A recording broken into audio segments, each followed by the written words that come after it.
What is going on, bottom line viewers? It is Mitch here with the one, the only, Dilly Vanilli and Kevole, and we are here. The one only? What the heck? I don't get this little interruption.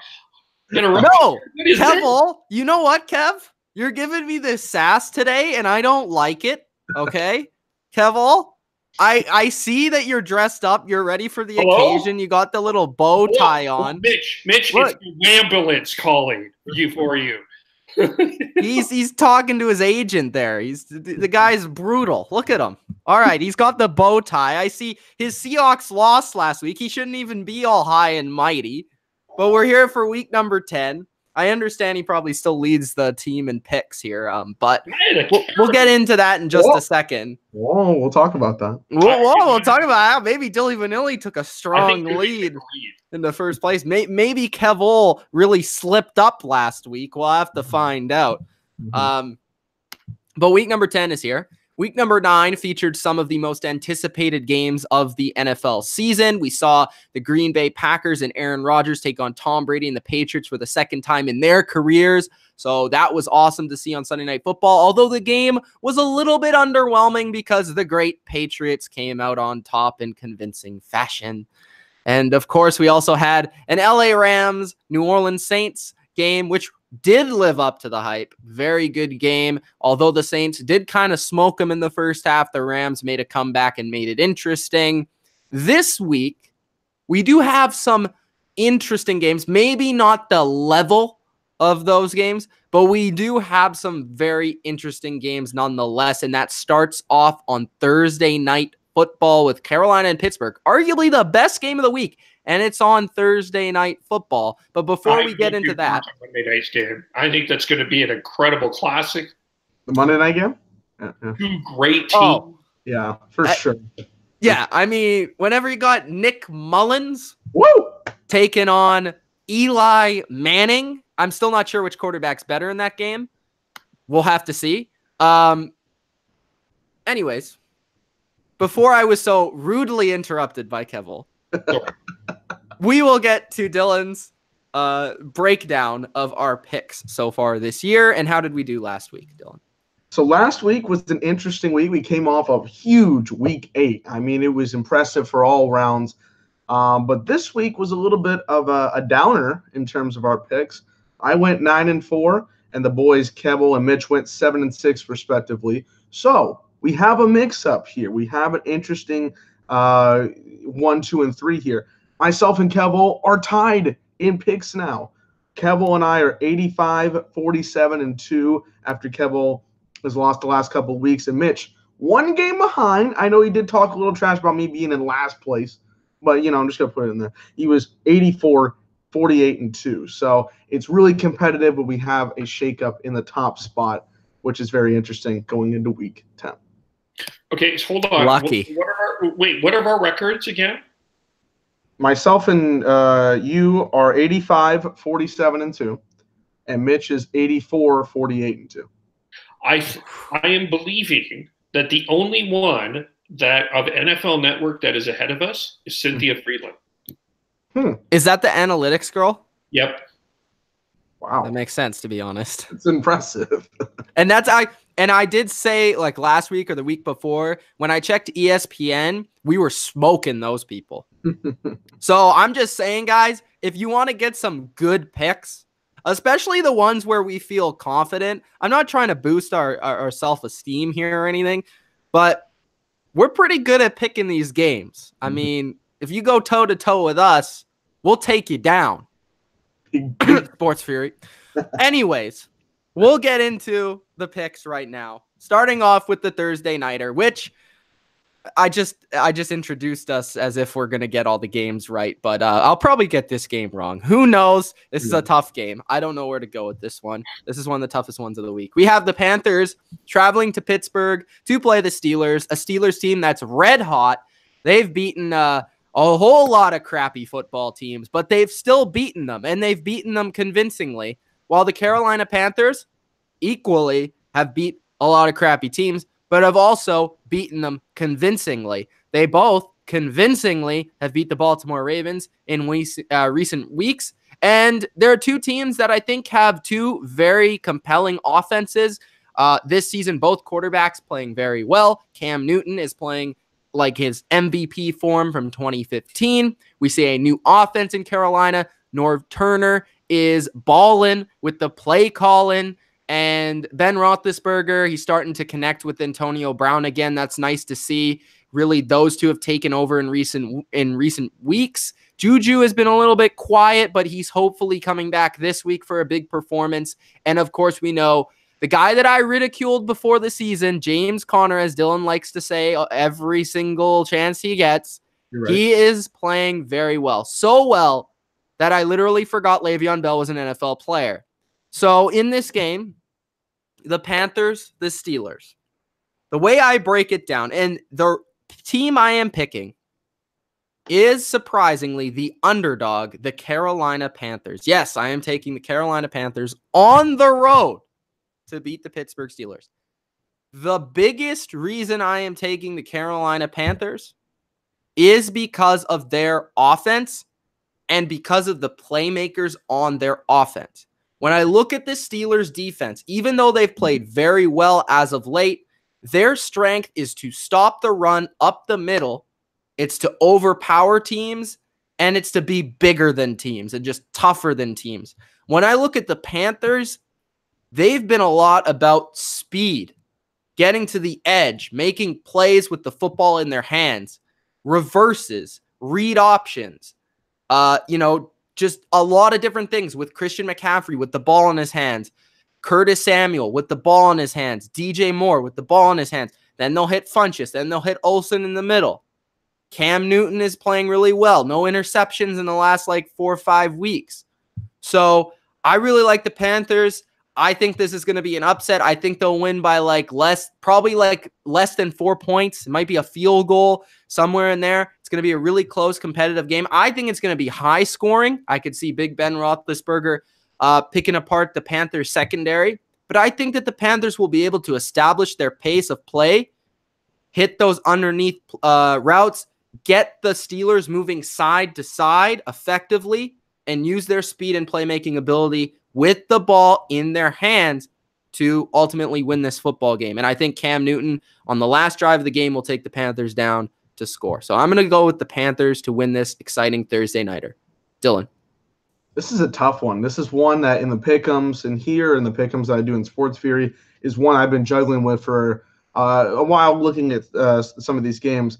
Both of them I really like. I like what they've been bringing the last couple of weeks. The Panthers have looked strong against some of the teams we were thinking maybe they lose to. These are questionable games. In the game against the Eagles a couple weeks ago, I'm imagining that some of us took the Eagles in that game. And if not, we were questioning whether this was going to be a close game, where the Panthers going to finish. They got that great comeback. The Ravens, they had that great defense that we were talking about. The Panthers were able to beat them in convincing fashion. And now we're here in this game. And the Steelers started off very rough, but have come into their stride and have still proven that they are the dogs of the AFC North. So it really is a big question mark for me. That being said, I'm going to go with the Carolina Panthers in this game. The reason I'm going with the Panthers in this game is because I think they have been strong over these last couple of weeks trying to make themselves a contender. And again, the Saints continue to win big games, big marquee games. They just won against the Rams. They have to continue to keep that race up. And a win like this would definitely get that done and show me that this race is a little bit closer. I know the records say that they are closer, but it's just hard to say that when the Saints are the number one team in football and the Panthers are like 5th or 6th, somewhere around there. It's just a hard thing when you're in the same division as that number one team. But if the Panthers can come in here and beat the Steelers, it'll really help, especially on Thursday night. I think Cam's going to show everybody why he is one of the better quarterbacks in football, and he's making all these great plays for this offense. And Norv Turner is going to showcase his play calling ability on Thursday as well. So it might be a little bit of a risky pick here, but I'm going to go with the Panthers.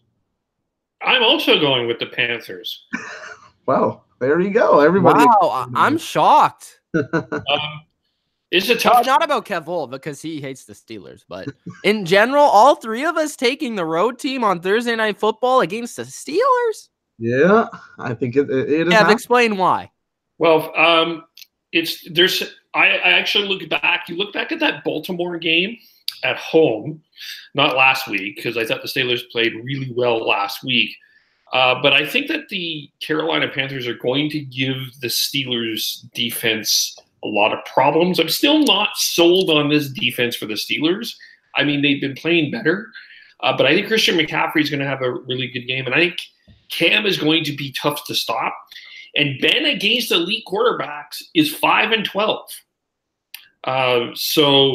And I think Cam is an elite quarterback. And I also think at some point here, I think that the running game is maybe I know Pittsburgh's been dominant, and James Conner, we've been talking about him, and he's been playing quite well, and I think that's partially offensive line, but I think James Conner is going to have a bit of a struggle. I think McCaffrey is going to have a better game than James Conner. And I think I agree with Dylan too. I think Norv Turner is going to cause a little bit of confusion in that Pittsburgh defense. And I see a 38-35 Carolina win. A shootout in Pittsburgh, says Kevole. We'll see about that. I believe it will be a high-scoring game as well. So let's get to Sunday football. We have the Detroit Lions in an NFC North showdown against the Bears in Chicago. And last week, the Lions, not that they disappointingly lost to the Vikings, because we kind of saw that one coming, but the way they lost was just gross. Like, it was not an entertaining, fun football game. The Lions sit there, and Matthew Stafford tries to throw the ball to Kerryon Johnson, I think it was. Yes. And the ball was, Abdullah was in my head because he just got cut, by the way. Fumbles the ball, returned by the Vikings, and the game's pretty much game, set, match from there on. The defense for the Lions did a good job against Kirk Cousins and Adam Thielen, holding Thielen to under 100 yards for the first time in one season. And they actually moved around Darius Slay a lot to kind of cover him everywhere in the field. And the reason why, we'll talk about Thielen later, he's been so effective is because they've been able to move him around everywhere and avoid those matchups. And Detroit was saying, no siree, and they took that away. But a big deal was because Stephon Diggs wasn't playing as well. Detroit, I just think there's something about this team right now. The way their offensive line was playing a few weeks ago, I was so excited for this team. Then they trade Golden Tate. And I think their defense has been a little bit better, over the course of the season. And Matt Patricia is finding a way with sort of the limited talent they do have on that side of the ball. But overall, they're just not putting it together from week to week. They're hard to trust. They're in Chicago. Mitch Trubisky is playing pretty well. Didn't have a great statistical outing last week, but they got it done, and the defense really got it done last week, causing turnovers. I think they do that again this week. I just don't see how Detroit can really overpower them in the run game. I don't see them slicing and dicing them down the field, because without Golden Tate, that's not the same offense they have. And they really only have two receiving options as well as their running backs. And I don't think Detroit's defense is good enough on the road to make enough plays against Trubisky.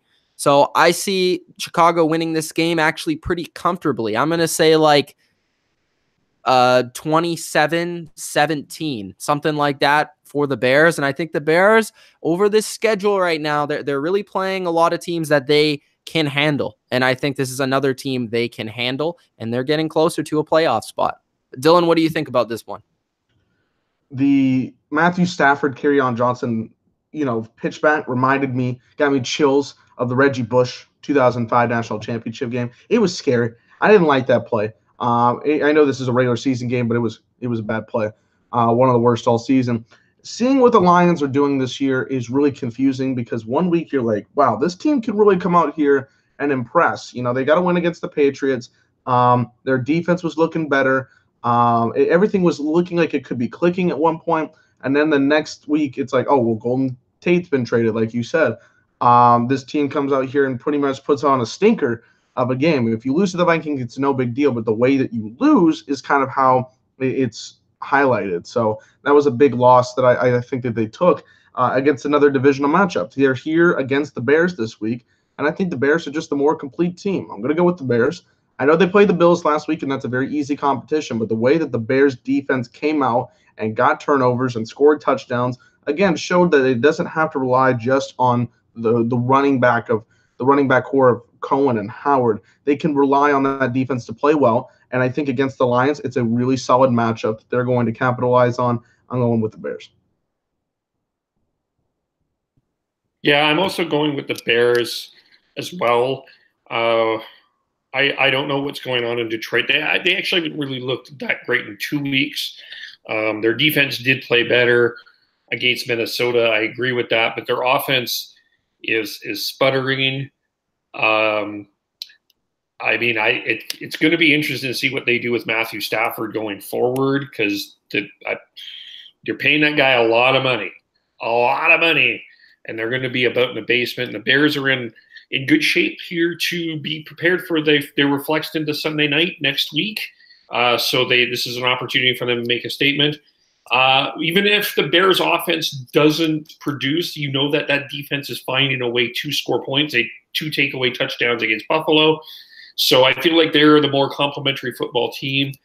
And I think that they will deal with adversity better and the elements better. So I will take the Bears here. Kev, did you hear about Rich Gannon's comments on Matthew Stafford? Yes. That's tough. What did he say? Oh, you didn't hear this? No. He basically went on a rant, and he said Matthew Stafford is a stat patter, and that he is not worth the contract that he has been given. That's coming. He wasn't the only one that said that this week. There was a couple. Shannon Sharp also talked about that too. Wow. Yeah, he's harsh. Like Matthew Stafford won. Interesting take. Okay. What is Detroit won? What's that? Well, what is Detroit won in general? Not much. Okay, but Mitch, you're paying this guy a hell of a lot of money to be the quarterback of the team, and the quarterback is the face of the franchise. I know, but there's other teams paying. You got to pay the quarterback when you have the chance. You're not going to sit here with Eli Manning or Blake Bortles. Yeah, but they're not winning, Mitch. Yeah, but is that really all his fault? I think a lot of it is his fault. I do. I don't think so. I think under pressure, I think at times he's too stagnant. I agree with Rich Cannon that he's a bit stat happy, and for the last couple, tell me a game-winning drive the last 2 or 3 years that Matthew Stafford has done. I know that 2 years ago he had the most game-winning drives in the NFL. That's 2 years ago. I'm just saying. Dak, if we're going to be on Dylan's friend Dak here, why are we not on Stafford? I just think that there's the same reasons. The coaching is bad. The coaching has been poor. I don't think the offensive system is that great. I think he's had a lot of injuries. I'm not saying he's the elite of the elite. Only 5 quarterbacks in the NFL can actually carry a team to the promised land by themselves. I'm not saying Matthew Stafford is one of those guys, but if you put a good supporting cast around him, where does Detroit rank? We said this before the season, Kev, and now you're totally flipping your logic. Where does Detroit rank in terms of roster actual talent? They're probably in the bottom 10. Sure, but you're still paying Matthew Stafford this amount of money. Yes. I think that some of this criticism does need to get to him. Is it all him? No, I'm not saying that. There's a lot of other issues on that team. But I do think that it's fair game to start criticizing Stafford. I don't think he's had the greatest season in the world. I will second that. But just to blame just him for some of these losses is bad. Blaming just it's him. Simplistic arguments. I feel like it's the same thing with the Brady Rodgers thing. No, as much as I would love to say Brady beat Rodgers, no, the Patriots beat the Packers. Okay? The team wins the game. It's the NFL. Maybe in the NBA, you can say LeBron beat this guy because there's only really 5 to 10 players that impact a basketball game. There's 53 NFL players on a team. And there's so many coaches. And if we've seen anything this year in the NFL, it's that this season has been proven that the best coaches win in the NFL. Look at all the best teams right now in the NFL and tell me one of them that does not have a good coach or a good system. And I don't think Detroit has that right now. I think maybe they're getting there, but at the same time, on the offensive side of the football, they definitely don't have that. I don't think what's his name? Jim Bob has really been doing anything fantastic over there. He's not breaking, just new things out of the hat. You don't see teams copying the Lions offense because they're doing something real sexy. Like you see McVay, them copying McVay, or McVay copying Peyton, or McDaniels copying this guy, or Shanahan copying McDaniels. You don't see that happening with the Lions. I don't know. I just think if we've seen something this year, it's not the quarterbacks don't win the games. It's the teams that win the games. And more importantly, more now than ever, coaches and schemes are the difference between a 6-10 team and a 10-6 team. If the Lions had Josh McDaniels as offensive coordinator, I think they'd be a 10-6 team. If they had Sean McVay as head coach, I think they'd be a 10-6 team. But they're not one of the most talented teams. They're not even in the top half. And I just think criticism for players like Stafford, even Dak, are not really warranted if we don't see them in a better situation. I just want to see that. And finally, for a little bit there, we had a little bit of an offensive line, a little bit of a run game, and then they start getting hurt again. I don't know. Dylan, any comments on that? I just found it entertaining. I see where you're both coming from, and I agree with both points. I just think that I do agree with some of what Kevole saying. If you're giving him the money, can you put the trust and all this stuff on this guy? But at the same time, it really comes down to what are the Lions proving every single week, and they're proving they're not a really good offense right now. So that's a collective unit. It's not like golf where you can blame yourself because you didn't get the par on 18 or whatever. This is a full system, and everything needs to be accounted for. If this continues, everybody can have a bad season. It's happened before.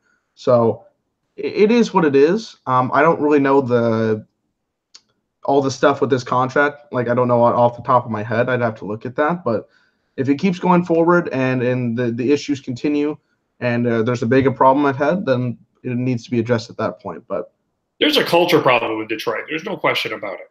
No question about it. They don't really have an identity. I agree with you. I know. Yeah. Just okay. We'll see how it goes. All right. We're all taking the Bears, though. Mm-hmm. Yeah. The next matchup is the New Orleans Saints at the Cincinnati Bengals. Yes, I'm calling you the Bengals again. I understand you guys have a winning record, but I think it's about to go downhill starting now for the Cincinnati Bengals. Andy Dalton does not play well when AJ Green is not in the lineup. I think that's a proven fact.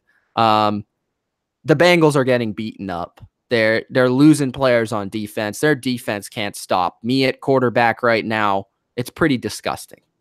Now they play arguably the best offense, well-oiled machine in the NFL with a hot new signing off the street in Dez Bryant. And no, okay, Dez Bryant is not going to be Dez Bryant 2014, 2013, 2012. He's going to be Dez Bryant 2018. And what does that mean? He is going to be, at best, a red zone target that can go up there and catch some jump balls. At worst, he's going to get cut in 2 weeks. No, Dez Bryant did not stick around on free agency until week number 10 to get signed by a contender because he could have signed somewhere else. No, he just couldn't go anywhere because he's not that good. I'm sorry, ESPN. I'm sorry, CBS. I'm sorry, Bleacher Report. Building the storylines that Dez Bryant is still good is kind of ridiculous. I'm just saying, if you've seen him play in the last 2 years, he significantly lost a lot of steps. He's not the same player. He's the third or fourth receiver. I think he'll fill in fine in that role for what he has to do for this team, but he's not going to be anything super sexy. I'm just going to throw that out there. But now onto this game, the Saints are going to destroy the Cincinnati Bengals, in my opinion. I think without AJ Green, puts all the emphasis on Joe Mixon in the run game. The Saints are number 1 against the run. Then it takes away Tyler Boyd in the slot. And really, what else do you have? Tyler Eifert's hurt. AJ Green is hurt. Their defense is trash. I think the Saints will control this game. Andy Dalton won't be able to get conversions on third down, and that's how the Saints will win. And I think they'll win pretty comfortably. I'm going to say they win by like 17 points. I'm going to say it's going to be 34-17, maybe 38-14 for the New Orleans Saints, in my personal opinion. What do you guys think? You guys heard me talk about Dez in the signing today, and I'm not very negative on it because it's a very low-risk signing. This is a signing you give for a guy for half a season. He's coming in on a 1-year contract, probably not very expensive. And past Michael Thomas, who do you have? You got Traquan Smith. I like him. He's a good receiver. But there's nothing really solidified there. So best case scenario, he comes in and fills in some spots that the offense really needs, because there are a great offense without having a third receiver, but it would just help them even more in certain scenarios. And it takes a little bit of pressure off of Michael Thomas, which is key. And also, worst case scenario, you cut him. It's a cheap thing that isn't going to be personal. So I see why there was a lot of coverage on it. I personally like the signing quite a bit. Now, in terms of this game against the Bengals have the worst pass defense in the league right now. You got Drew Brees. This man is a bad, bad man. I know we use that for Rodgers, but he is a bad, bad man. And he knows how to throw the football, even without having that number 3 receiver for a while. And you know Michael Thomas is going to have a great game. He was picking up the phones. He said, I got to go play the Bengals next week. This is going to be too easy after playing the Rams. So he then chucks the phone away and probably is going to get fined for it, which I hate the NFL for. Bengals are going to lose this game. I'm going to be talking about the Bengals as well in a video. I don't know what the title specifically is, but it's about 5 teams that are looking like they think that they're playoff contenders, but they're not. They're not going to be in the playoffs. They're going to miss the playoffs. I'll talk about that on Friday. But the Bengals are going to lose this game. I think the Saints are going to win pretty comfortably. I'm also picking the Saints, but I'm not thinking that this is a blowout. I think this is a bit closer than you guys are thinking. It's not because I think that Cincinnati is great. They've got a lot of injuries and a lot of key pieces. Billy Price hurt. John Ross is coming back, and he's been hurt. There's a lot of people banged up here. But I expect a little bit of a letdown from a pretty significant win against the LA Rams, which they did blow a lead of a 21-point lead against the LA Rams. And the week before, had it not been for Justin Tucker, that game would have went to overtime. So I think that that wasn't the week. Sorry, the week before was Minnesota. The week before that, Baltimore happened there. So they haven't lost on the road, but I don't think that this is going to be a very easy game like you guys think. I think that this is a 7-point game. I think the Bengals are going to hang around here, but I do think the Saints will win. Okay, Dylan, could you intro the next game, which is Atlanta at Cleveland? All right. So we have the Atlanta Falcons and the Cleveland Browns. We've seen both of these teams have their ups and downs, but the Falcons are coming in very hot. They've won, I believe, their last 3 games. They have looked like they're confident enough in trying to win now and trying to make the playoffs and get that run into the 6th seed, because they're probably not going to win their division, and the Panthers are really in there. But we'll see how it goes for them. Cleveland Browns, just a couple weeks ago, have fired their head coach, Hugh Jackson. And their first game without him started out decent enough. They were trying to drive against the Kansas City Chiefs, but ultimately Patrick Mahomes and the Chiefs were just too much. In this Falcons-Browns game, Kev, what are you leaning to? What are you thinking about both teams? We almost forgot about the Atlanta Falcons until they showed up last week against Washington and laid a beating on this team, on a team that a lot of people are thinking is going to win the NFC East. We'll get to that in a second.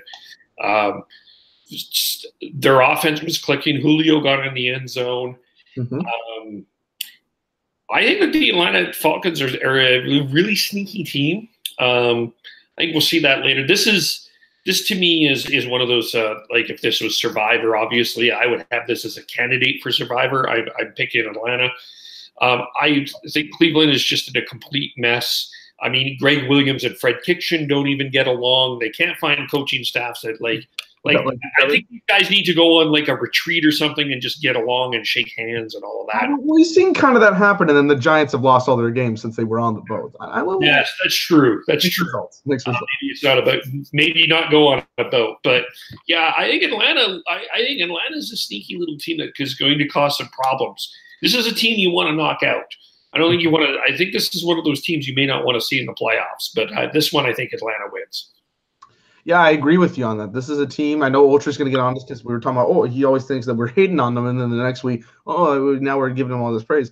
But I think the reason that we've been talking about the Falcons in this situation is because they were just so down, and it looked like some of these games are like, why are you in at this point? Like the Giants game, I'm like, you won. You should beat the Giants, but you only won by 3, I guess 10, because who counts the last second touchdown or whatever. But it didn't look all that convincing from everything. Should have been more of a beatdown, whatever it was.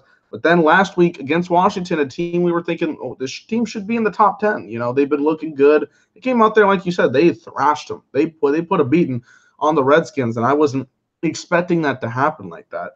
And the Browns, I saw quite a bit of the game because it was on my TV, and I also wanted to see Kareem Hunt go off. But it was like they start to make drives look good, and they're trying really hard to get this going, but the communication is not there. I don't know. The whole team does not feel focused enough, and I don't know what it is, what's going to take. It's going to take an amazing coach, I guess, to get this situation through, but they're not going to figure that out this season at the very least. So I'm going with the Falcons, of course. I think their offense is solid enough. They're going to get some good points. Julio could have his first back-to-back touchdown game since September of 2016. It's quite a bit of time. Yeah, 2 years now. So we'll see if that gets it done, but I just think the Falcons are a better team. Mitch, who are you going for in this game? All right, in this game, I'm going to pick the Atlanta Falcons, and the biggest reason why is because I watched most of their game against the Redskins last week, and I was very impressed by their offense, their ability to pick apart that secondary. And I think the biggest thing I was really impressed by was the fact that they went on the road in sort of not the best environment in terms of the field, the grass. And let's just say Atlanta, to me, has not been a very physical team. It's not been a very road-friendly team, especially when playing in less than stellar environments. I really have thought that over the past couple of years. Like, for example, the Falcons have really struggled on offense when they go to places like Philadelphia. And I thought that was going to be the case again when they played Washington. That was not the case. They do play in Cleveland this week, and maybe they do have that game this week. But if they want to continue their path to the playoffs, they're going to have to win this game in Cleveland, and I believe they will. I think Cleveland, though, will move the ball a little bit better than Washington did. We'll get into reasons why I'm not a huge fan of Washington right now when we get to them.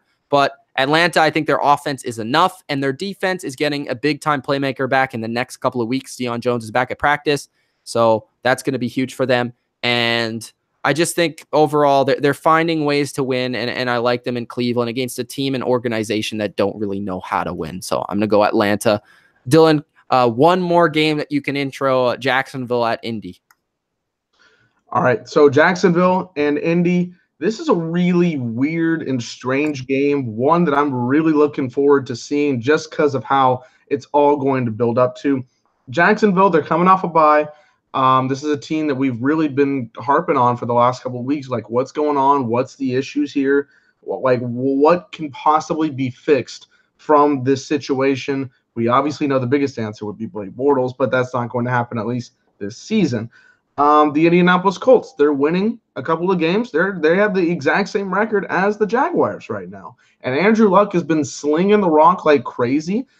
He's been one of the comeback players of the year along with Adrian Peterson. And overall, this is a very interesting game between two teams in the AFC South that are looking to try to get in that wild card because it looks like the Texans are going to run away with the division. And of course, that AFC South is still open with Tennessee also being 4-4. So whoever loses this game is going to be pretty in a rough spot at 3-6. Kev, who are you picking?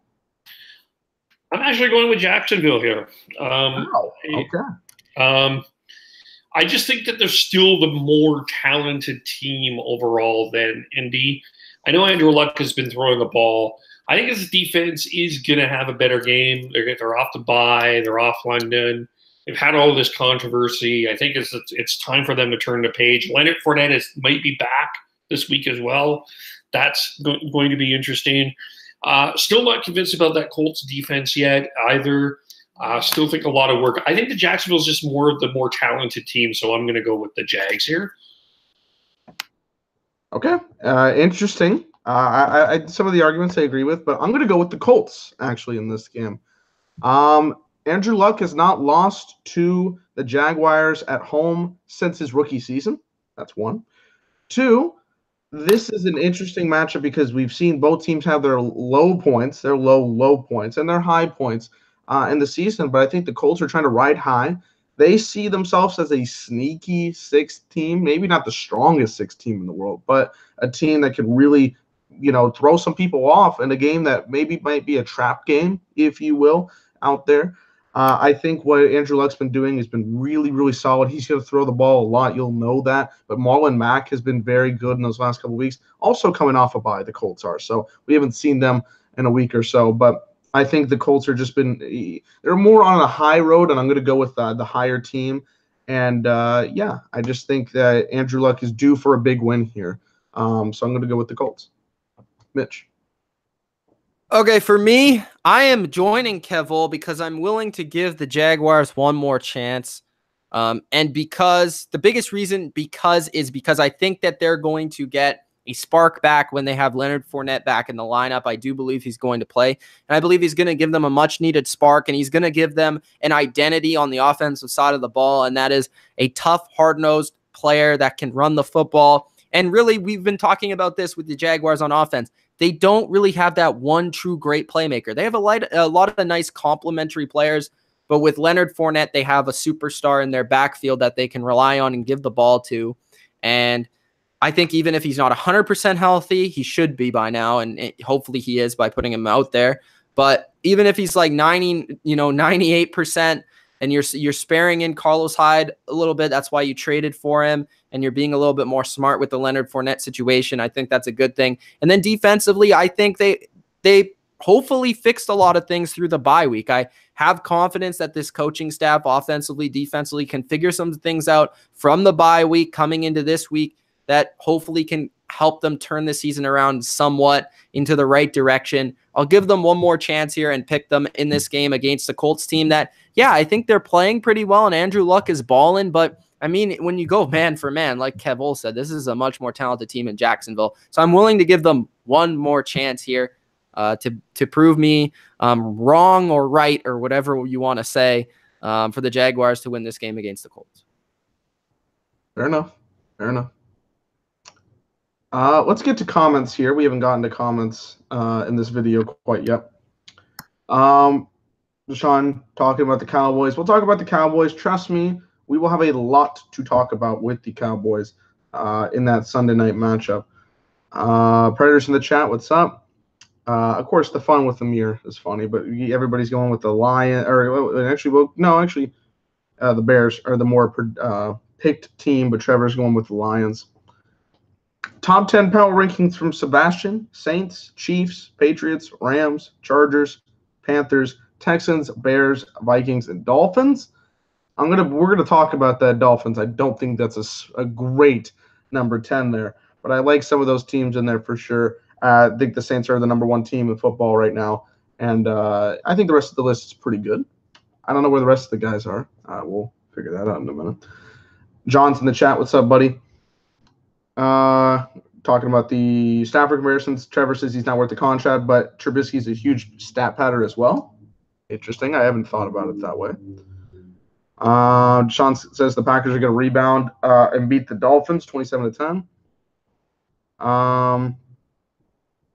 Let's see here. Stafford to the Jags. That would be crazy if that ever happened. That'd be dope, though. Coach says Lions play calling is brutal. That's a big part of why they're losing. He also is picking the Bengals this week in picks over the Saints. That's interesting. Very interesting. Let's see here. Drew is better than Aaron. That's, yeah, it is what it is. Falcons over the Browns, says Sebastian. Drew is not better than Aaron. That's just the opinion there. Colts beating the Jags, Sebastian says. Interesting enough. Deshaun's got a Jags win. Rom's got a Colts win 21-3, which is a heck of an interesting score. I saw a comment in here. Should the Jags sign Sam Bradford? Anybody want to answer that question?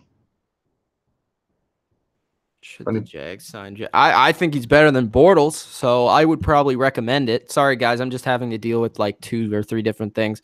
Handed in my assignment, but there's also something going on with I'll talk about a little bit later with a friend, so I'm having to respond to a lot of different stuff. So sorry, guys, if I'm kind of out of it right now, but I'm trying to do my best. But Sam Bradford, I would recommend the Jaguars sign any quarterback that is more talented than Blake Bortles, and Sam Bradford is certainly that, even if he can only play 3 games and get hurt. Well, that's 3 games. Yeah, I think the Jags should at least look at that. Yeah, I think at least examine it. Yeah. I mean, what is it going to cost you, really? Not going to cost you much. I don't know. It depends on their philosophy. What if the 49ers cut Beathard? What's that? What if the 49ers cut Beathard? Do you think they will? Well, Kyle said that Mr. Mullins is playing the rest of the year. I don't really know what to think about Beathard, honestly. He's an enigma to me. If they cut him... They have an enigma now. Well, yeah, Bortles is an enigma, but he's a bigger enigma. Like yeah. He's starting real games. I don't know. Why not? Why not? I guess is the answer. Any solution or any problem to the solution? He is better than Bortles. He is better than Eli. He is better than Mullins. He is better than Peterman. Well, you just lost his job, so I don't know about that one. But. Better than Anderson. Who else? I think that's it, but maybe Brock. It's like trying to get like the Elmer's glue, to fix the problem versus Flex Seal tape or whatever. It's a 2 different kind of scenarios here, so we'll see. Mitch, you want me to preview the next game, or if he's there? I don't know if he's there. Yeah. Okay, I will preview the next game. All right.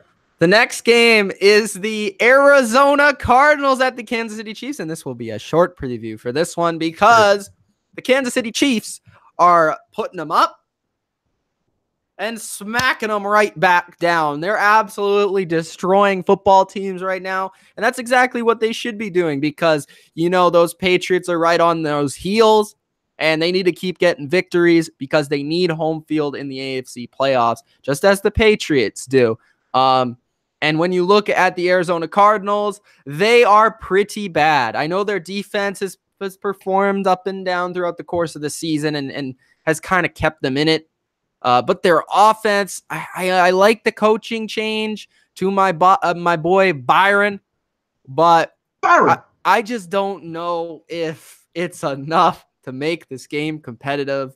Kansas City is too fire right now on offense. They can run the ball, they can pass the ball, they can screen you to death, they can hit you with the bombs, they can turn the football over now on defense, and they're only getting healthier on that side of the ball. I think Kansas City looks like a true Super Bowl threat, and again, true Super Bowl threats do not lose to Arizona Cardinals.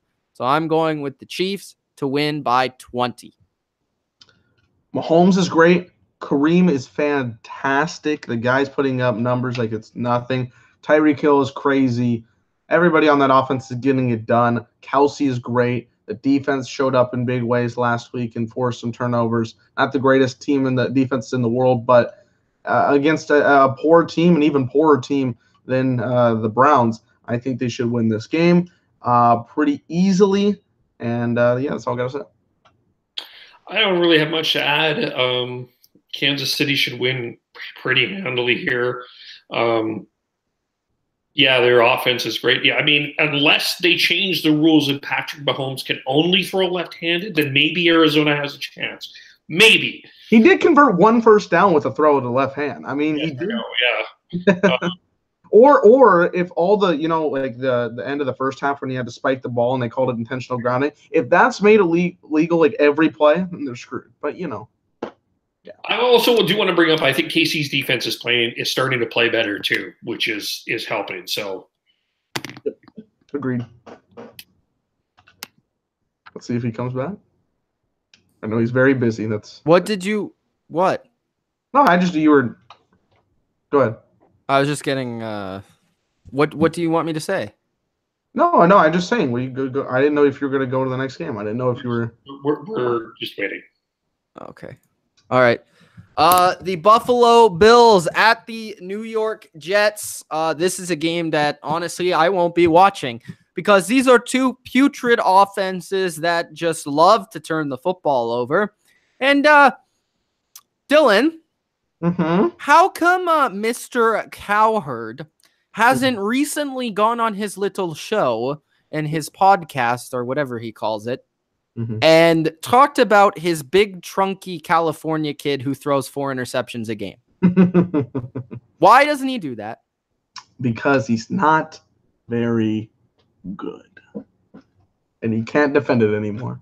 This was, according to Mr. Cowherd, and I like calling Cowherd. He does put out some solid content. He is very, very headline heavy, but, I mean, that's the business.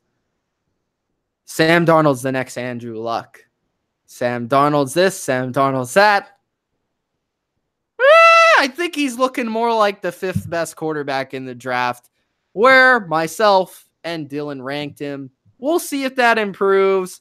But in this game, we won't get Josh Allen, I don't think, so that kind of sucks. But wish we would have. But we'll probably see that matchup at least for the next few years, depending on what happens with both players. This game, man, two defenses that playing pretty solid, but 2 offenses that are among the league's worst. And you guys know my rule. 2 crap teams. Give me the home team. I'll go with the Jets.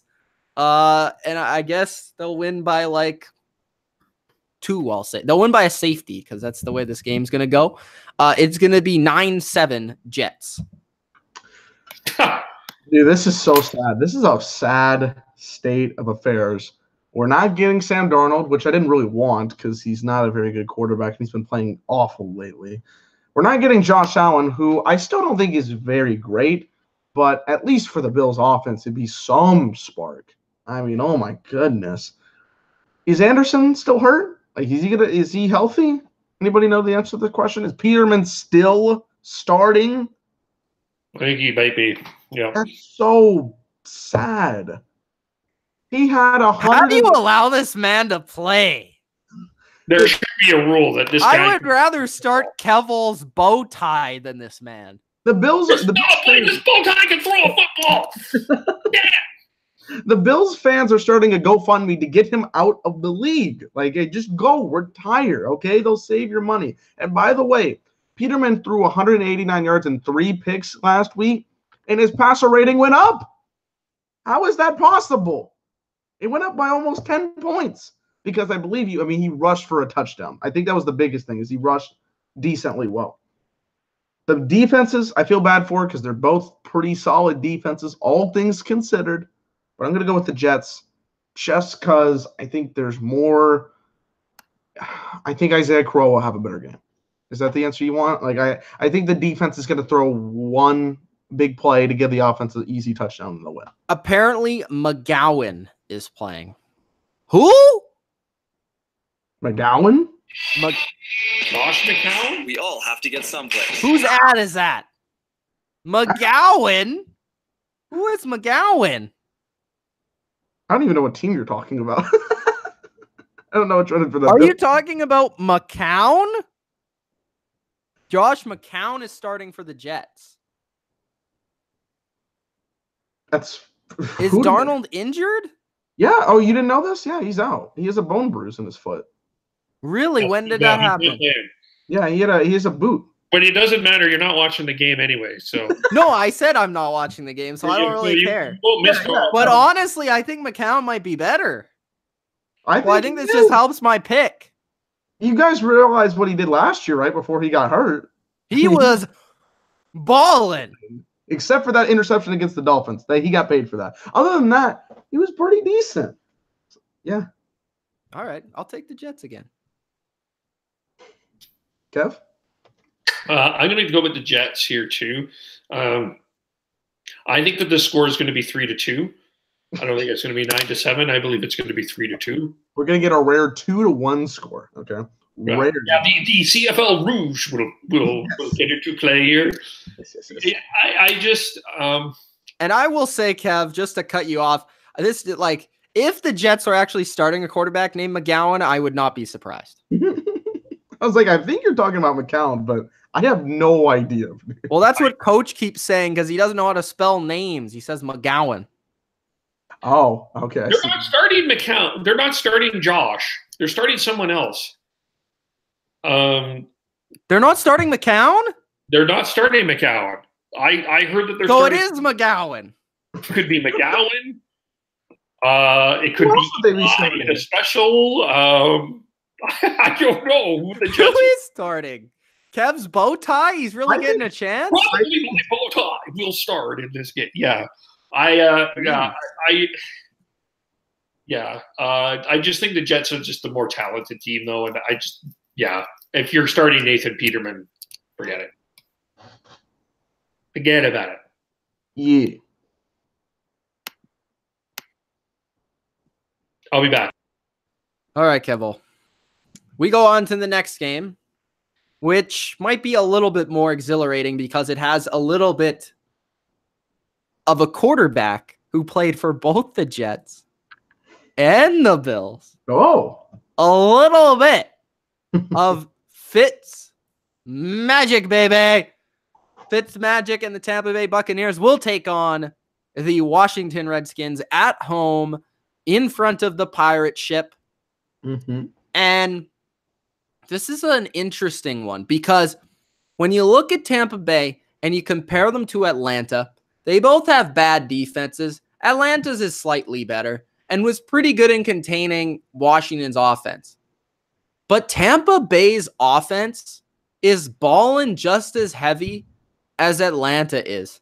Fitzpatrick, he's on the money. Their offense is dialing up some good stuff. Their wide receivers are creating tons of separation. Their tight ends are playing really well. And just overall as an offense, I mean, they can't get that run game going to save their lives, but it doesn't seem to matter. They still score points. As long as they don't throw a couple pick sixes, I think the Bucs win this game. Woo! The Redskins, I just don't believe in their offense right now.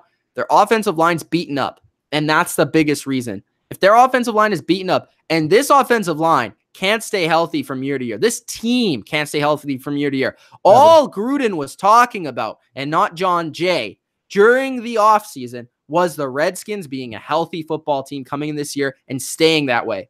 That was that case until now, and this is going to be the start of the Redskins' decline.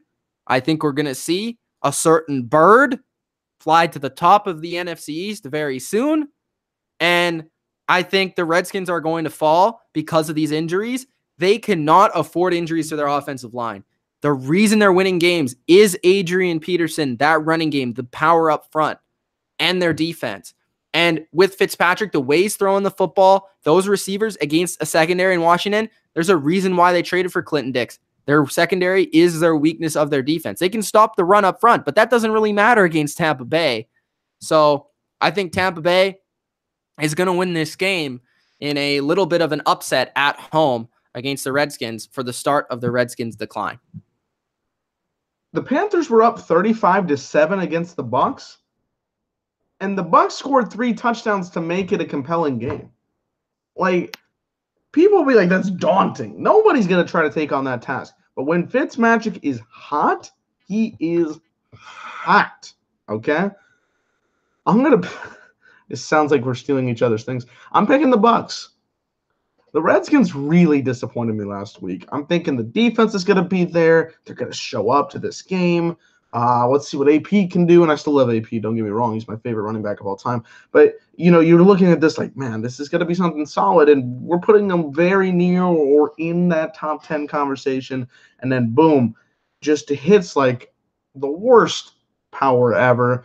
It wasn't what I was expecting. And the Redskins disappointed me. And again, when Fitzmagic is on, he's not on all the time. There's a very vicious cycle to what Fitzmagic brings. He's hot.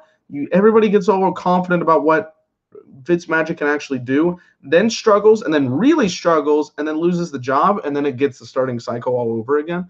But we're in the cycle where he's actually good. He's really good. So since the cycle is in that mode right now, I'm picking the Bucs.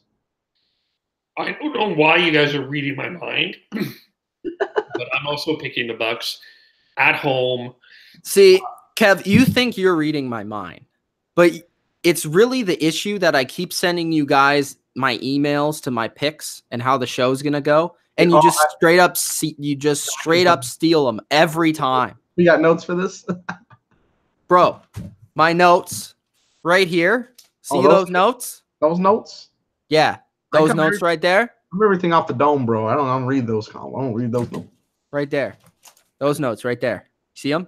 I didn't even see words on that thing. That's from the camera, but still. That was the point. Kev. Yeah, Fitzpatrick and that receiving core in Tampa, they can score quite regularly. Dylan reminded us 35-7, and they found a way to come back. Still concerned about that Tampa defense, but without Crowder, without Richardson, without this offensive line, I don't know what they can do. And their defense is Washington's defense is okay, but not like I think against high-powered offenses, which they really the first one that they really truly faced was Atlanta. They didn't play well, and Clinton Dix wasn't that much of a factor. I think Tampa Bay does the same thing, so I'm going with Tampa on this one.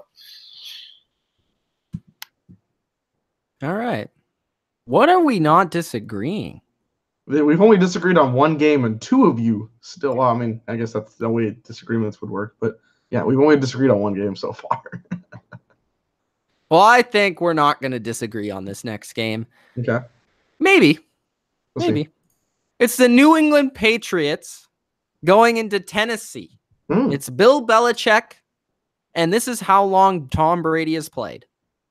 A former teammate of Tom Brady is an NFL head coach, Mike Vrabel. And Mike Vrabel played until 2000 and I want to say 9 or 10. And he's already a head coach in the NFL. It only took him like 8 years to get to the NFL as a head coach. So he's still a young head coach. And that's how long Tom Brady's been playing. And that's how long Bill Belichick has been coaching. He's coached against multiple players that have been his players. So, and this is one of the guys that he really, really likes. Like, this is a Belichick guy. This is a Patriot through and through, Mike Vrabel. And the Tennessee Titans, coming off an absolute shellacking, impressive effort over the Dallas Cowboys. Offensively, looked like a different team with Dion Lewis in the backfield. They finally said, hey, what I've been saying all off season when they signed Dion Lewis. Dion Lewis is better than Derrick Henry. Dion Lewis is more versatile. He can do more things for you. They realized it. They put him in the backfield. It makes Mariota a better player. And I'm not saying their offense is all of a sudden dynamic, but it does make them better because they're not just plunging a 300-pound running back into the back of offensive linemen for 2 yards. I don't think he's 300 pounds. 250, okay? They have the running back that last year forced the most missed tackles, and this year is on pace to force the most missed tackles. And last year he was underrated. This year he's underrated. The Patriots, honestly, even though I love Sony Michel, probably should have paid him because he deserved it, but he went to a situation where he's going to make the most of it. Dion Lewis, And I think he'll have a nice game against New England in a revenge game. But not only will he have a nice game in a revenge game, but the Tennessee Titans also have other players that played for the Patriots in revenge fashion. They have Logan Ryan. They have Malcolm Butler. They have a lot of players in Tennessee. And Malcolm Butler, just going to say, looks awful this year. And Amari Cooper made him look like a clown. But Logan Ryan looks good this year. I just want to say, I think this game might be a little bit of a slugfest for the Patriots, depending on the injury situations going into the game. But I think the Titans offense is just not good enough to beat the Patriots, even if this is at home where the Titans do typically play a lot better. I just don't trust Marcus Mariota to make the throws overall. So, and this is the difference between Dallas and New England. Quite a difference, but okay. Quite a difference. Well, obviously you have the offense, but from a defensive schematic standpoint, not saying that the Cowboys are a better defense, but the Patriots, if you guys watched the Packers game, and if you watched any Patriots game recently in the last 4 years, they play a lot of man-to-man. And what man-to-man forces you to do as a quarterback is be very accurate and precise with your throws. And the Dallas Cowboys play pretty much more zone than anyone in the NFL. So that being said, I think there's not going to be as many easy throws. I like the way the Patriots defense played last week, specifically the pass rush and secondary as an intertwining pass defense last week against the Packers. I think that continues in this game with some momentum. I don't see the offense dominating here. I think they'll score 27, a solid 27, and hopefully Sony Michel plays, but the Titans will put up 16. I say the Patriots win 27-16. Not the sexiest of wins, but a win nonetheless. All right, here's some things I got to say. Gronk, please, for fantasy's sake, play. Oh, my God. I have to rely on you every freaking week, and then I got to go get a tight end at the latest time possible to try to win. Gates got me 0 points last week. Still glad I won, but regardless, whatever. I saw the Titans play against my Cowboys about 48 hours ago, and I'm still haunted by it, but not really because of what the team that the Titans brought, right? There were some good things that I saw about them. First off, Malcolm Butler looked terrible. He served everybody in the Cowboys the only opportunities that they got the entire night. But there were certain things to like about it. Like you said, Deion Lewis looked really solid. He looks like a guy that you could start in fantasy this week as a flex, running back 2 if you need to, whatever. This is a team that has some good things about it, and I like it, but I'm not going to trust Marcus Mariota. Mariota from week to week. I'm not going to trust Mariota to make the plays to get this game going. I just can't do it. I saw what New England did. 17-17 in the fourth quarter against the Packers, and they went out and did what they needed to do to get that big win on Sunday Night Football. And against the Titans, have I ever lost against the Titans since Brady was there? This always seems like a big thing. Whether they win close, like Mitch is saying, or they win big, like the 59-0 victory that they had in the snow game, whatever it is, it's going to be between both of those. But I don't think they ever can have the clutch gene to beat the Patriots. And until they do so, I'm not going to pick the Titans. So I'll pick the Patriots to win this game. Yeah, I'm going with the Patriots here as well. I wasn't super enamored with this Tennessee team. I think we'll talk about the Cowboys. I've got some things. Dylan, I've got some things to say about your team. Don't worry. We'll be joining the band together, I think. But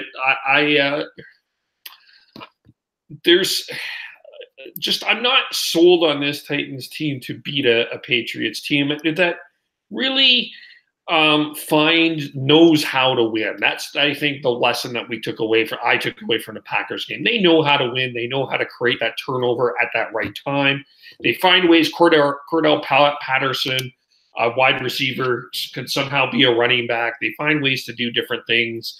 If Brady can't throw it, Julian Edelman can throw it, and then Tom Brady can block. Just a bunch of different things. This is a Patriot win. All right. So Patriots across the board. And we're not disagreeing very much. It's kind of bugging me. And usually I'm the one to say F it and disagree just to disagree. I'm not budging, guys. I'm not budging, okay? I'm not budging this week either, bro. All right. The next game, I'm not even going to dive into this because this is a joke by now, okay? Chargers at Oakland. Chargers. Chargers. What the fuck is this Oakland team doing? I hate them so much because they won't ever give me any answers. And then when I change their pick right before the game, they don't win. They let Nick Mullins go off. Chargers. Thank you, Chargers, for winning me money from Bodo. That's all I'll say. Hello? No, this is not Chucky. Nope. Who's this? Howie Long? Oh, you want to play with him too? Okay, that's great. I'll let him know. Thank you. That's Howie Long. He also wants to play for the Raiders as well. That phone is going off the hook. Let me say a few things about the Chargers. They're in my top 5. Their defense is underrated. Derwin James is not getting enough conversation. This guy is a legit safety in the National Football League. That's Rookie of the Year. Melvin Ingram, either way, he can come from left or right. He creates opportunities. He creates problems. Mr. Phillip Rivers. I love you, Mr. Phillip Rivers, but for the love of God, can you stop complaining about every single call that goes against your way? For the love of freaking God, stop it. And for the love of God, LA Chargers, get a damn kicker, please. Because, anyway. But even without a kicker, which might be my bow tie. Why are you critiquing a team that just went into Seattle and won? I complimented them other than Phillip Rivers complaining about every single... Yeah, but you had to take that shot at my boy Philly Rivs. I don't appreciate that, bro. Bro. Oh my God. We didn't even talk about the Steelers and Big Ben literally dying on the field and coming back to life like the Undertaker 2 plays later. I know, that's hilarious too. I know. He rose up and friggin' just started playing again. There should be like a rule on that. You shouldn't be able to do that. You should be out for a quarter. Like, you shouldn't be able to do that. That's bullshit. 3 plays at least. Anyway, did you see that, Dylan? What happened? I'm sorry. Ben literally died, and then he came back 2 plays later. Oh, I didn't see that. I'm gonna have to find that out tonight. And the NFL's like, oh my gosh, Ben is miraculous. Like, stop.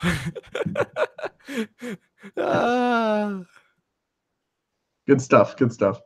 All right, Chargers. Okay, Miami at Green Bay. I'll let Kevole kick this one off. Oh. I'm going to go with the Packers here, cautiously. They're at home, which I think they play. I mean, even ask A-Rod, they play better at home. They can't find a way to win on the road. Miami, they're better at home. The Miami Dolphins are the weirdest team in the NFL. Like, I can't understand how the hell they're doing what they're doing, but they find ways to do it. It's clear. It is getting clearer and clearer, though, every week, Dylan and Mitch, about the Packers. This talent on this team is not the same that it was. And I don't think that this team is a playoff team right now. I think they're the 3rd best team in the North. And we're about to see the 2 best next week, depending on your perspective. So I'm going with the Packers cautiously here because the Packers play better at home. Yeah, like you said, the talent isn't really there. I'm going to talk about both of these teams in that Playoff Pretenders video on Friday. Stay tuned for that. I don't like either of these teams really that much. Like, I saw what the Packers could bring. Geronimo Allison's out for the year. He's on IR, so they lose a receiver talent. Valdez-Scantling, is he going to show up? Maybe he does, but Dolphins have never really enamored me with their wins. They won 13-6 on basically a pick 6 from Sam Darnold. That's basically what they needed to win the game last week. It wasn't very difficult. Did the defense show up? Yes, but does the Jets really have anything offensively? No, not really. I think this is going to be the Aaron Rodgers game where he just kind of balls out because he's still mad that he didn't win the Rams game and that they lost in the 4th quarter of the Patriots game. They need at least one victory to help them get confidence to try to do something. And the Packers won. Okay. The Packers are -10. What? -10? Let me check this. Everybody take the points. Oh my God. All right, don't take it for the Packers. Holy Jesus. Okay, it's loading. Packers -10. That's at home against the Dolphins. Insane. Let me explain why they're -10. This is a must-win game. If the Packers... Thank you for that, Kevole. This is a must-win game. If the Packers drop this game, I will say it. I will dilly-vanilly guarantee it. The Green Bay Packers are eliminated from the NFL playoffs if they lose to the Miami Dolphins at home. They are -10. This is a must-win game. They probably Brock Osweiler in Lambeau Field. They have Aaron Rodgers. No excuses. Packers. No excuse. You must win this game. And if you don't, I will come on here and I will tear you guys a new one. And not only will I tear the Packers roster, but I'm going to start tearing into Aaron Rodgers. Okay? I know I'm been an Aaron Rodgers defender, sort of, I guess. I just feel like Aaron Rodgers doesn't get a lot of hate for when his team loses. And because Aaron Rodgers now is turning into 2005 Peyton Manning, where he blames everybody but himself, it's starting to annoy me. So if the Packers start losing to teams that I really don't think they should lose to, I'm going to get on Aaron Rodgers. Even though I think he's great, I'm going to get on him because you just saw a quarterback that played against you last week. He doesn't make no excuses. He had a receiver playing running back last week. Okay, so, I mean, I know the Patriots are better than you guys, and you probably shouldn't have won that game, but I'm just saying, you need to start winning some football games, no matter what. So, if you're the almighty Aaron Rodgers, if you're the so-called GOAT, you need to start doing some things. So, this week, I think the Packers will do some things. And I do think that they'll win this game. And I do think they should win this game pretty comfortably. Even though I don't think that the Dolphins are totally outmatched. Like I said, this is a desperate football team in Green Bay. And I do think they do have a lot of offensive talent. Even though their offensive line is a little banged up, I think they can produce some points in this game and Rodgers can make some plays. And I really like Valdez-Scantling right now. He's balling. And Devontae Adams is Devontae Adams. And I like Aaron Jones. Give him more chances, even though he did fumble. Give him more chances. Because I think this team's a totally different team when Jamal Williams gets on the field than when Aaron Jones is on the field. On the field. Defensively, I've been impressed all season with the Packers secondary. Impressed with them against the Rams. I was impressed with them against the Patriots. It doesn't really seem to matter who they play. Their secondary is pretty solid. But overall, you know, I think the Packers do win this game. And they should win this game. And they need to win this game. And that's why I'm picking the Packers. Okay. There it is. Is he coming? Okay, let's go to the next game. We'll see how it comes back from there. Seahawks, Rams. Kevole, you go. Well, let's talk about the Rams. I haven't had a chance to express my feelings about the Rams. I picked them to beat. I was the only one here that picked them to beat the Saints, I believe. No, did Mitch pick the Rams last week? No. You were the only one. And the reason he did that, to clarify this, is so he could come on the following week, even though he knew the Saints were going to win, and rip them a new one. So I will allow you to do that as your plans. I think that you need to give the Rams, you give them some credit for fighting back in that game against the Saints. But I think it's very clear at this point that if you can contain Aaron Donald in some way, shape, or form, and you can contain that defensive line, that secondary desperately is going to need Aqib Talib to continue to be successful in whatever playoff run. I still don't think Jared Goff is an elite quarterback, but they found ways. So they find ways to win. For the Seahawks, they did not have a good game against the Chargers last week. Russell Wilson threw a terrible pick six, only his third of his career. They lost Chris Carson, could not play. Mike Davis had to carry the load, and he's not a true number one back. They lost DJ Fluker during the game. That didn't help, and Russell was back to last year's Russell having to scramble around a little bit. Defense had a tough first half, but got it together in the second half. And it was only that pick six that the Chargers scored. They made a game of it. Look, I would love for the Seahawks to walk into Los Angeles and win. They played a really tough game last time. But Carson and Fluker injured does not help their situation. You have to pick the Rams to win this game. They are the more talented team at this point. The Seahawks are not quite a playoff team. I think that they're getting there. I think they're finding ways to do it, but their talent is not in playoff talent level as of yet. But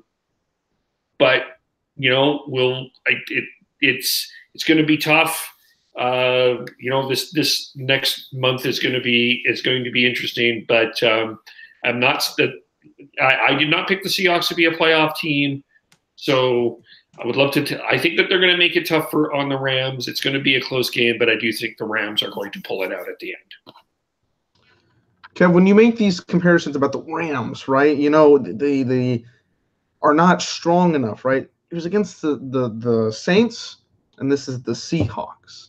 These are two different teams, in my opinion. But we're talking about the Rams if you're going to talk about the Rams in a Super Bowl competitive level. No, I get it. In the playoffs, we're going to have this discussion. We will have this discussion. I still think the Rams are out in the first round.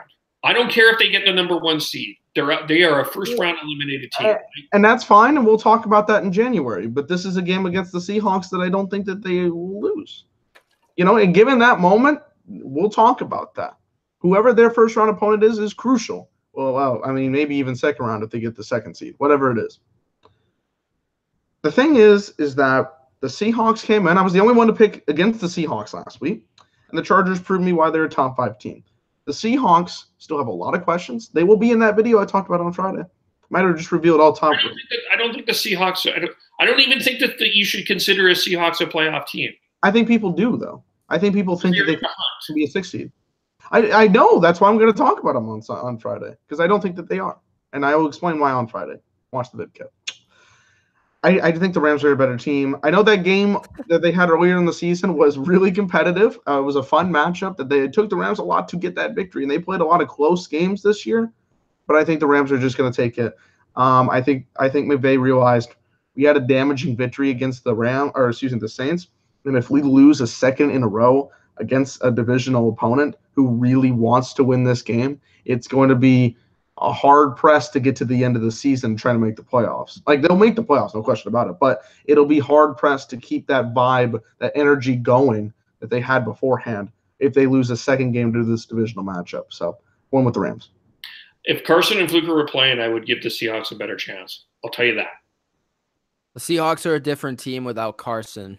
I think Carson's a legitimate back, and Fluker is a good run blocking guard. So, this is a different team without those players on there, Kevole, and I don't think it fares too well for you guys this week because you're playing a team who's a little mad and a little angry and upset that they lost that game to the Saints, and I think they are starting to hear some storylines about the Rams themselves potentially being frauds, and I don't think they take that very lightly. So I think at home they'll win, and I think they're going to come out with a great game plan.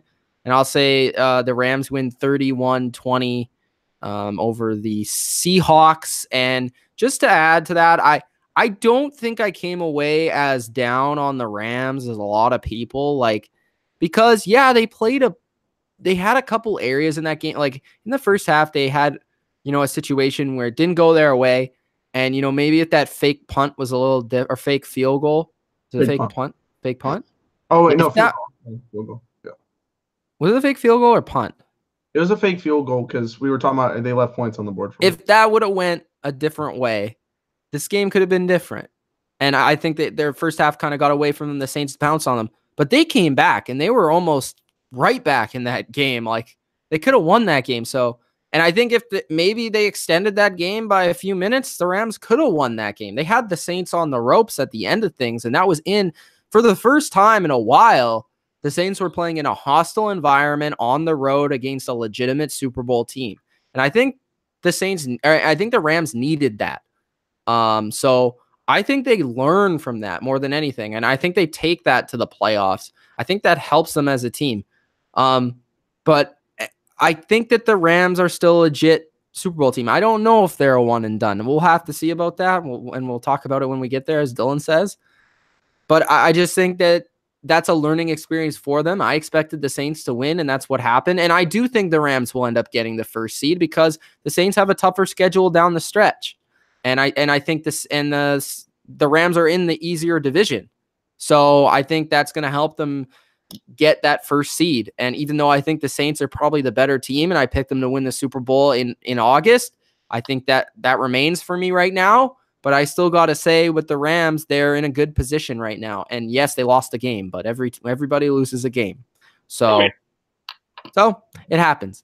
But I'm going with the Rams here. Yes, the Seahawks played them well the first time, and Kevole is again on the phone. Oh, okay. Thanks, Michael. That was Michael Thomas. He wanted Marcus Peters to let him know his jock is still at the Mercedes-Benz Superdome. He never picked it up. Oh, hello? Oh, Joe Horn? Oh. Yeah. Oh, Joe. Oh, Michael Thomas? He stole your celebration? Yeah. Oh, okay. Inspired. I don't know about stole. But... What? Did you see that photo where it was like, what if Joe Horn was talking to Michael Thomas in the future? Like, ooh, that's anyways, Rams. Okay. Dylan. Can we skip this game? I'm not. No, we got to do this game.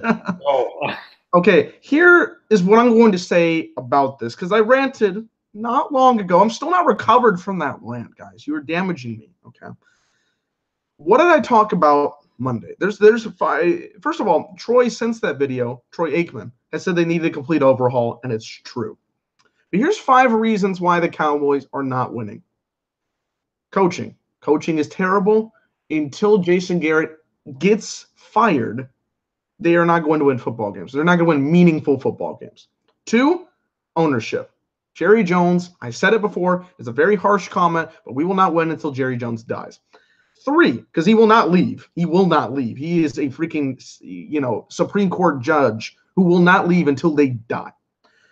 3, the offense is so uncreative in how they play football. It's ridiculous. You're letting the Titans come out here and do this against your offense. It's embarrassing. 4, there's no leadership. Nobody wants to speak up about how the Cowboys, we got to inspire anything. We got to change the guard, and we can win this division because it's not a very strong division, right? But it's still just no leadership in there. And only one guy wanted to defend the star on Monday. That's great.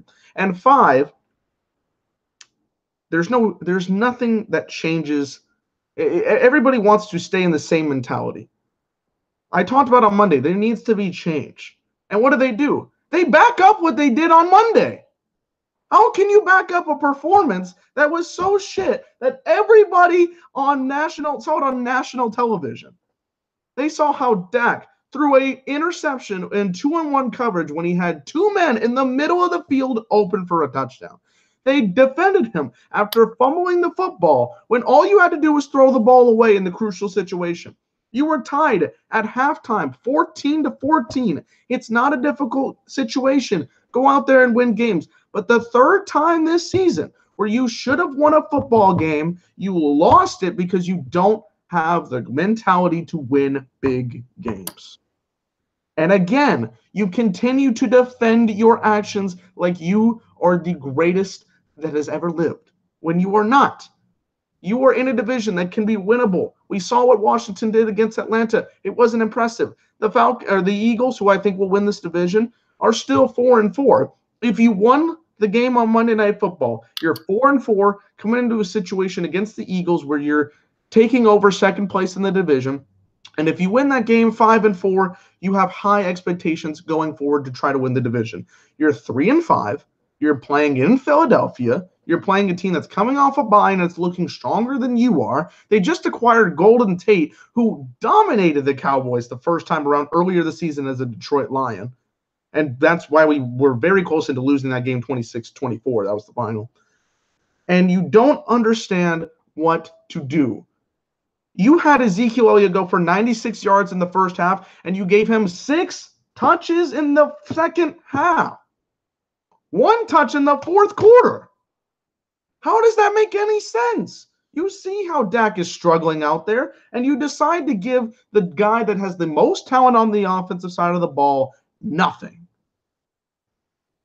It's not rocket science. Like, I'm not expecting this team to go out there and be amazing, but little changes that are easy to simplify would at least give me hope.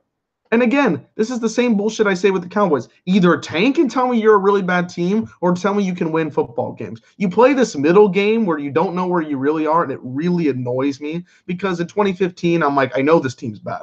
They're not winning anything. They went 4-12. But now you're telling me, oh, we can win. We got Amari Cooper, right? He had 5 catches, 58 yards, and a touchdown. But he's not going to be the only solution to this football team.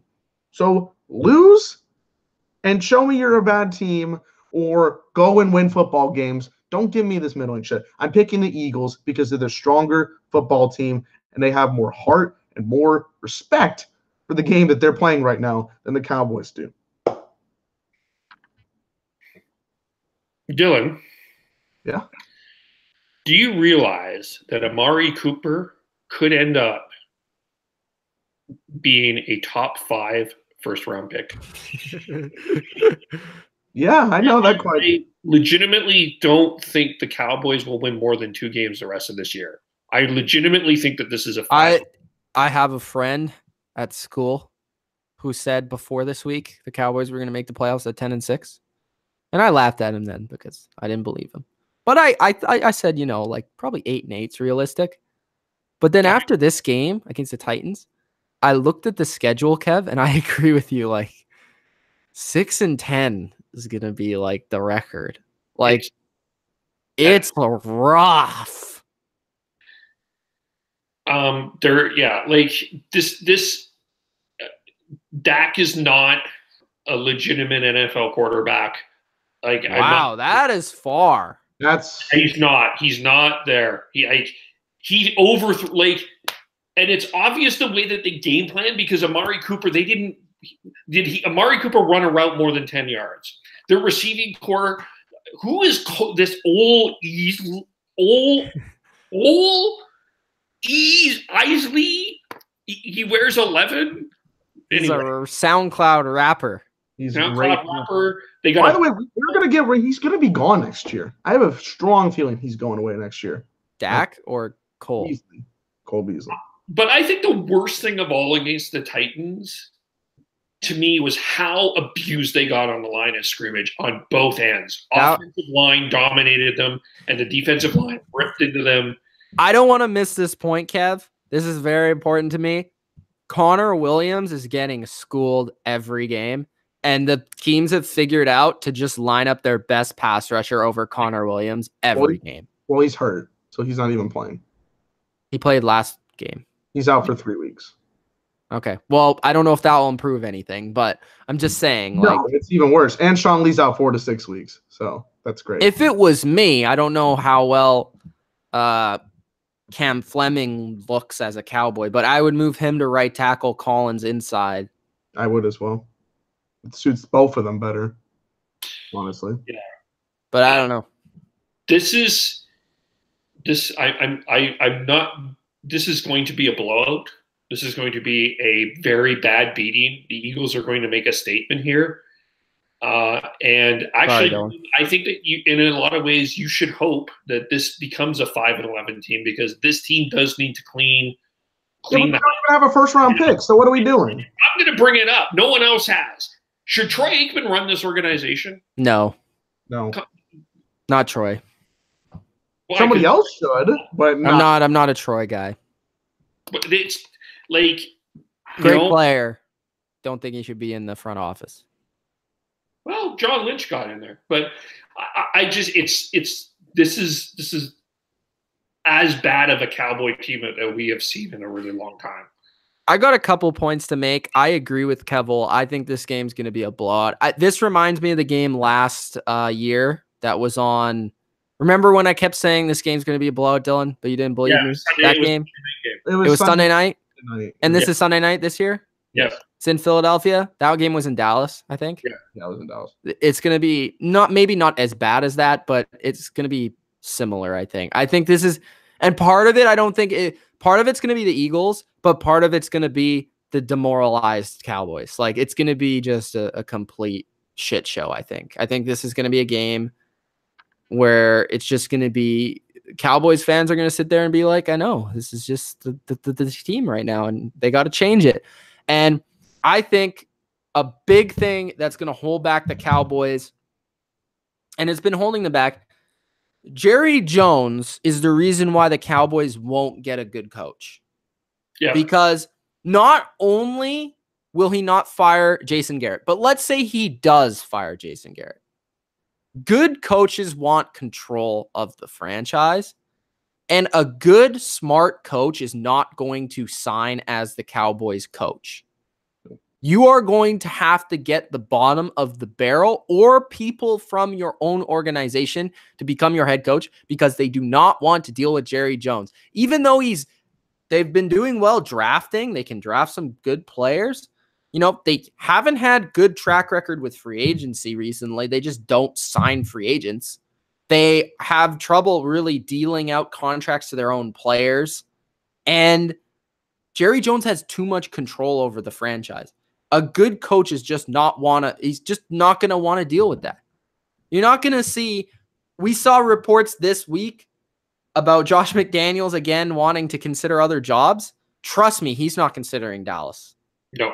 I would guarantee you he would rather be the Cleveland Browns head coach than the Dallas Cowboys head coach. And the biggest reason is because the Cowboys and Jerry Jones, too much control in the front office. So that's just my big point. I think this game's going to be a blowout. But I just think Cowboys fans are in an issue where you want to change a coach, and hopefully you luck into a good coach, because I want the Cowboys to be a good team. But the thing is, it's going to be difficult because of that situation. And it's a similar situation to what we've seen with the Giants. You know, as much as I don't hate Shermer, I don't think he was the best guy for the job. But the biggest reason why a guy like Shermer took the job instead of maybe a couple of the other choices they had was because he was the only one that was willing to have Eli as their quarterback, and that was the Giants' decision. So Jerry Jones doesn't care about football. I just want to say that. He doesn't care. He will make his money. He doesn't give a rat's ass about football. Jerry Jones cares about Jerry Jones. You know how much money they make in there? It's ridiculous. He won't even let the freaking public transit come into Arlington because he wants parking for Dallas. He doesn't care about what this football team does until he dies. And I'm not convinced that Stephen Jones will be any different. No, because then also if he dies, right, there's more people in the Jones organization or Jones family that's just going to keep going in there anyways. His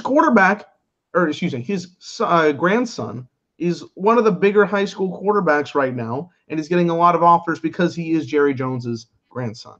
And he gets to play in, he got to play in AT&T Stadium earlier this year. It doesn't matter. It's a trickle-down system, and it won't change. And it pisses me off because they keep thinking that they will tell us that change is coming, but change never comes. Okay. The game of the week. The New York Giants, the San Francisco 49ers, and my boy, Nick Mullins. Hopefully he doesn't get hurt, because I think the San Francisco 49ers will have to start a jugs machine at quarterback if that does happen. But this week, they got Nick Mullins. And man, I said it last week. I should have stuck to my pick. I'm taking the 49ers because they're just more fun, and I want to cheer for them. And it's just fun to cheer for the 49ers. And this kid, I want to say a couple of things about this kid. We said it on the recap. The team really likes this guy. You can see how they celebrate, on the sidelines in the end zone. They really like this guy. They believe in this guy, and this guy believes in them, and he puts in a lot of work. And I'm just happy that a guy like this, he has a great story with the whole Brett Favre thing. Very classy thing by Brett Favre, by the way. Yes. I just think like Nick Mullins is a great story. I hope he does, the best he can do. And he's in a great situation to do the best he can do for sure. I just want to see, a team where I truly want to cheer for win the game on Monday Night Football. Because I've said this year, I'm not picking the Giants until Eli retires. And I'm sticking by that. I don't care who they play. They could play a high school football team down the street. I'm picking that team. So I'm going San Francisco. I want to apologize to Nick Mullins because we all made the who comment on Wednesday's pick. Kevole is raising his hand. He's one of those people. No. Yes. I was the one that stuck with the 49ers. When you picked the 49ers, that doesn't mean you thought Mullins was going to go throw 3 touchdowns. Well, no. Exactly. But I did think the 49ers would win with Nick Mullins. I stuck with it. No. I think it's because you don't like the Raiders. I think that's why you picked the 49ers. Well, of course I don't like the Raiders. It's pretty obvious why you should not like this Raider team. Yeah, but they've been trash. But I'm saying we got to give Mullins credit. I think all of us didn't really give him that credit. And, people like him. I'm actually starting him in fantasy this week. That's how confident I am. Wow. I know Kirk Cousins is on a bye. I want everybody to Bro, how about that start I made? What start? CJ. Was it CJ or Nick Mullins? I don't remember. That was CJ. CJ. Yeah. The one good game CJ Beathard plays. I get him. Well, I'm going to try that luck this week. Look. Well, if people are running wide open and you don't even see the corner in the TV screen, I think he can hit those throws. Yeah.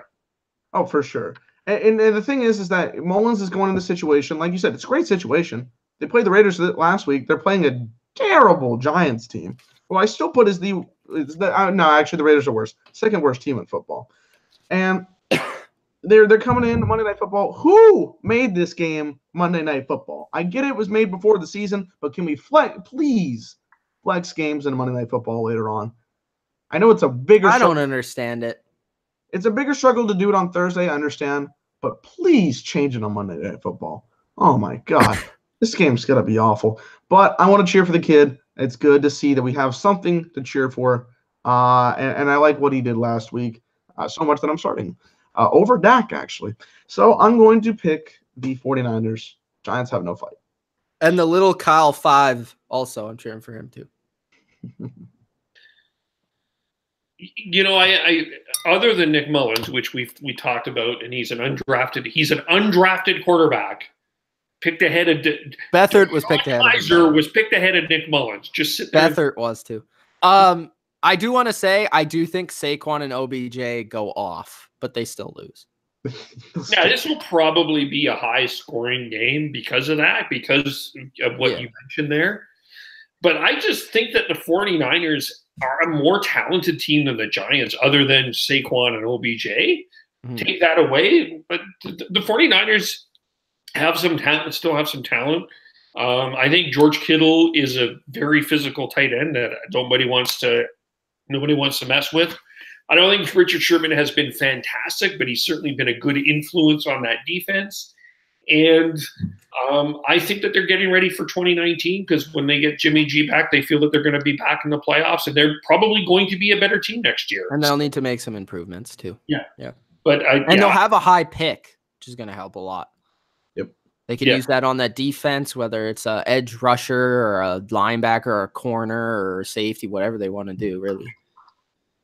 So, and that offense is going to produce. It's just, and they pretty much have, even with the second and third string quarterbacks. It's just, the defense needs to stay consistent, and they can't have quarterbacks throwing the ball to the other team constantly. And I'm going to get Nick Bosa. And I do think that the 49ers are a better team with Mullins instead of Beathard. So hopefully that improves them a little bit. We'll see. But it will be probably dramatic and fun nonetheless because the Giants are there. All right, guys, that's the end of the picks. Dylan, do you want to run over some of the comments? I know there's a lot of them. There are quite a bit. Let's get to them. By the way, it is a smoke show. I do want to see them get Bosa, though. That'll be good. Let's see, I don't even remember where we got off to. Let's start with coaches. McGowan. Is a McGowan the number McGowan. one? I don't know. I'm guessing he is, but Rob says he is. So there you go. Predators defending Peterman. He says some of the Peterman. Stop. No, I don't want to hear it. Next. I'm gonna keep Seriously, no. Next.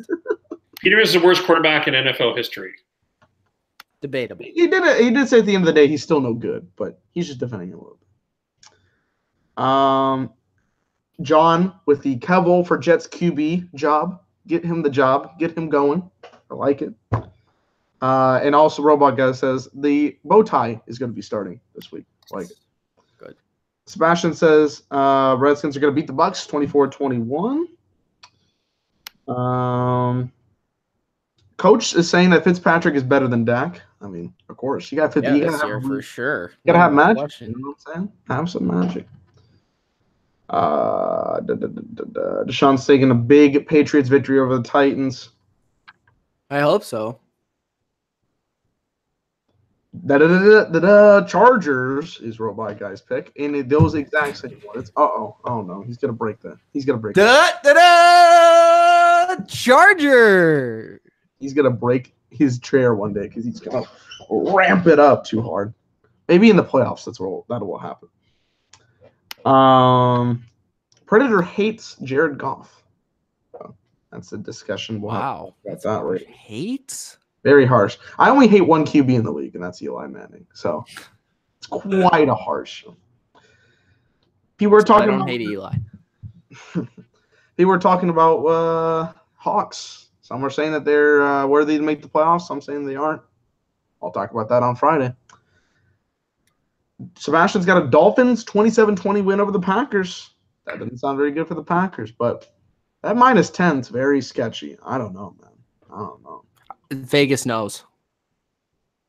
That's all I'll say. Vegas knows. Vegas knows? All right. So I'm expecting a 24-10 victory on Sunday. Yep. We'll see. Sebastian's got a 30-14 win for the Rammies. Robot Guy saying, don't sleep on them Hawks because Ghost Skittle's not here. So he's filling in that void by saying that. Don't sleep. A lot of comments about the Cowboys. Of course, Coach thinks that Jones, Garrett, the systems, and the change need to happen. Of course, those all's got to go. Yeah, they need to start.